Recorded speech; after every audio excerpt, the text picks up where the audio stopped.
Day 3 of Norway Chess, and Teimour Radjabov with black dares to play a gambit against world champion Magnus Carlsen. Let's see what happened in this exciting game. And before I go on, if you're thinking that my left eye here looks kind of messed up, it's because I actually took up chess boxing. I've just been kicking everyone's ass in the local area here. No, that's not true. I've actually got hay fever, or I think you would say allergies in the USA.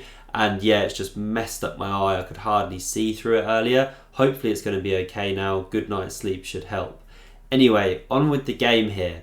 So Magnus was playing white. He kicked off with pawn to d4. We had knight f6 from Teimour, pawn c4, pawn e6 here. And after knight f3, pawn d5, we're in the standard Queen's Gambit decline territory, but now Magnus goes g3, going in for the Catalan, which he has so much prep on because he played this in the World Championship match against Jan Nepomniachtchi last year.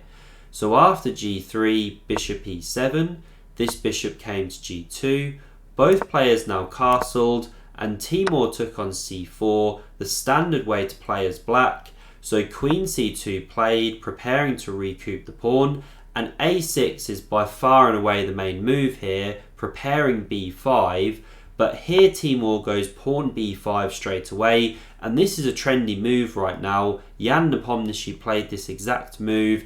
In the World Championship, Magnus played knight to e5 here, immediately opening the bishop. Now you can go knight d5, Jan actually went pawn c6, a gambit here if white takes it. Magnus didn't, he went pawn a4. But okay, there's different variations going on here. Today Magnus goes pawn a4, that's more the main move, and Teimour was the first one to deviate here. So the main response is pawn b4.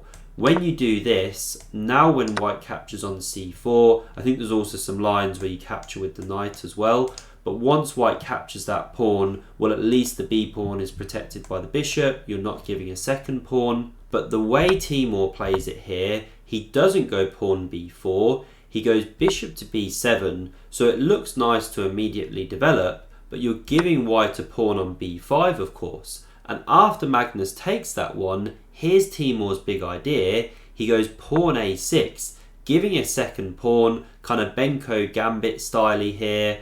Magnus snaps that one off. Now we had recaptures with the knight, and so for the sake of that pawn, Radjabov's going to try and get quick development and then pressure on the b pawn. He's hoping he can recoup it at a later point in the game with a decent position.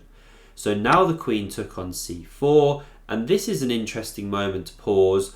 Black wants to go c5, very standard break in this position, but if you do it immediately, well then knight c3 can come. You now cover this square here. It's a nice harmonious development of the knight. White rather's got a decent edge. But what Teimour does here is go bishop to d5 first, and this is really accurate because where do you actually put the queen? If you drop back to c2, for example, which might look natural, well then you run into knight b4. Black's picking up some tempos, nice initiative for black. It's not ideal. So that's why Magnus dropped to c3 here, but now of course the knight can't come to that square. That's the subtleties here in the opening battle.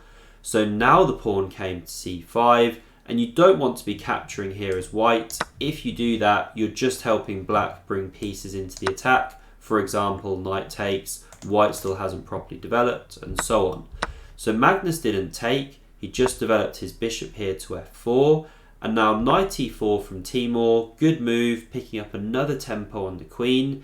It dropped back to c1 here. Again, if you sit on c2, you're running into knight b4, and now we had captures on d4, the knight recaptured, and this is an important point to pause. Now, black had a few different moves here. Teimour had a decent think, and bishop f6 looks a lot more logical to my eyes. You pressure this knight, of course, you pressure this pawn, and you leave this solid knight on its outpost for the time being. You know, you cover c3 for now, you cover d2.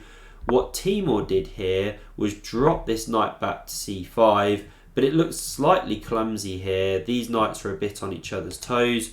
You do look at this square, yes, but white's got it covered for now. And after Magnus exchanges the bishops here, which is what he did, queen recaptures, Well, yes, this knight is attacked, so you have to spend a moment defending it, which Magnus did. He goes bishop to e3, but now with queen on that d5 square, you're running into knight c3, you're running into rook d1, so it's a nice initiative now for Magnus, and let's not forget, he's a pawn up here, so bishop e3 just played, holding the knight. And now e5's no good, by the way. You might think that once the knight goes away, well, now you get knight b3. But the problem with e5 is you immediately give up the f5 square, then it hits the bishop. And so, of course, this is just losing an entire piece and then the queen as well. So e5's no good. So instead, the queen came to b7 here, covers the bishop a bit more, looks at the b pawn, and also gets away from knight c3 with tempo. So now Magnus goes knight d2. Now if e5 comes, for example, he has covered b3 from any knight hops. And now Teimour brings a rook to the c file. If he goes rook a to b8, by the way, to try and actually win that pawn, pick it up, well, white can actually just wait here. Say, for example, rook a5, that's a nice computer move. Looks at b5 some more with the knight. You know, you could be swinging one day with a rook or a knight. And black can't actually take this pawn, because then knight c6 comes and you're pressuring this one with check. You're hitting the rook, of course, the queen's pressured. This is actually just losing for black tactically. So if you're not actually threatening to take the pawn, then what are you doing? White can carry on developing pieces, black struggling for a plan. So that's why Teimour didn't immediately go after this b pawn here. He instead brought this rook to the c file. He goes with the a rook and not the f rook because he doesn't want to exchange down the a file. He wants to keep pieces on the board as mentioned. And now the queen came to b1, comes away from the pin, gets behind the pawn. Knight b4 now. And here's a nice move from Magnus. He just drops this central knight back to f3. Yes, you're retreating, but now you open the eyes of the bishop, plus you look at e5 one day. So the queen now came to b5, targets this pawn on e2, rook e1 defended, rook f to d8, and now Magnus was saying this next move, king to f1, a bit ugly to play, but it does cover the pawn, frees the rook to come to the c file, and if white can just untangle here, this pawn will get very dangerous in future. And Teimour's now struggling to activate his pieces here, so he goes pawn h6, Magnus now goes rook to c1, and here how do you actually improve the black position? The knights are struggling for active jumps. If you try something like bishop to f6, well then we can actually liquidate on c5. This is one option for Magnus. Say the rook takes back, bishop takes, queen takes, then knight e4, you hit these two, queen goes somewhere, then you pick up on f6, and you're just liquidating pieces off the board. This one then becomes a lot more dangerous. So instead of going to f6, that's why the bishop dropped back to f8. So he goes knight to e4. Now that wasn't taken. If it was, then the queen hops in, and it's just a pleasant position for white. Again, after say knight d5, you can go bishop d4, hold the pawn. It's going to get going soon enough.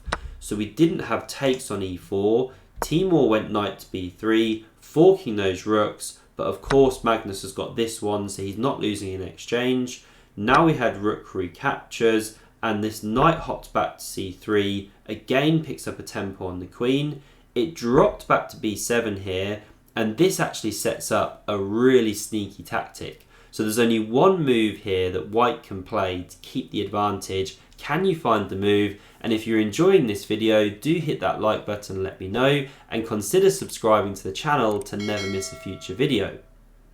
So what you mustn't do here as white is invade with rook to a7 supported by the bishop. Looks so natural, but then you run into this awesome tactic of knight d2 check, forking king and queen.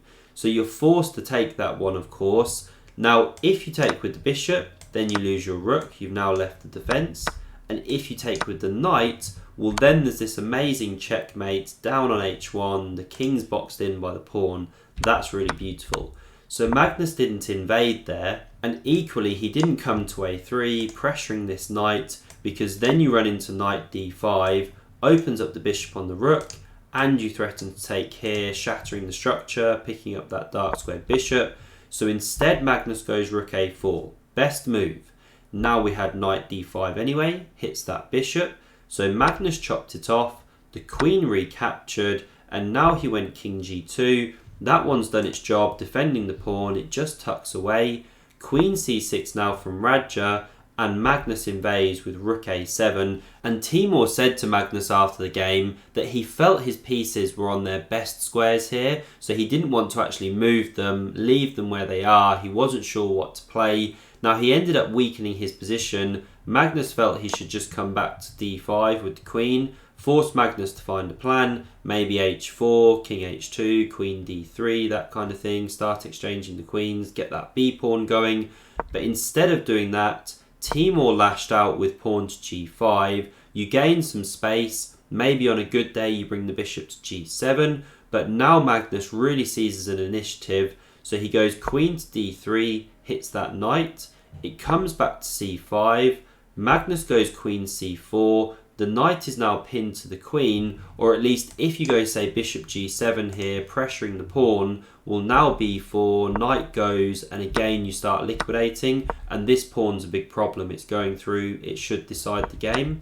So that's why there was no bishop g7 here. The queen sidestepped to b6, hits the rook, hits the pawn, but queen a2 deals with both. The queen came back to c6, and now finally b4. That pawn gets going. Best here was actually knight b7, spinning round into knight d6, but even then it's winning for white. Instead, knight d7 was played, pawn b5 now came, and that one's actually immune. If you take it, then there's knight d4 coming, forces the queen to go somewhere, and then you're picking up this knight on d7. You can't actually hold that piece, that's the big problem. So after Magnus went pawn to b5 here, the queen came to d6, holds on to the knight, but now queen a6 from Magnus. He invades, he offers the queen exchange, and here Radja actually resigned. He'd had enough.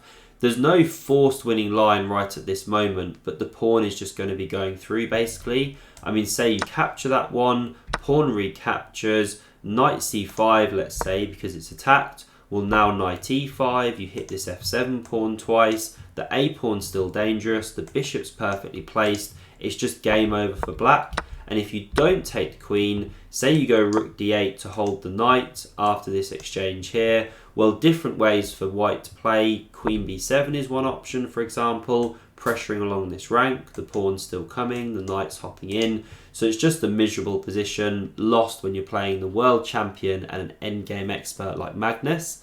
So I hope you enjoyed this one. If you did, then consider subscribing to the channel to never miss a future video, and see another epic chess game, click here. Thanks for watching, see you soon.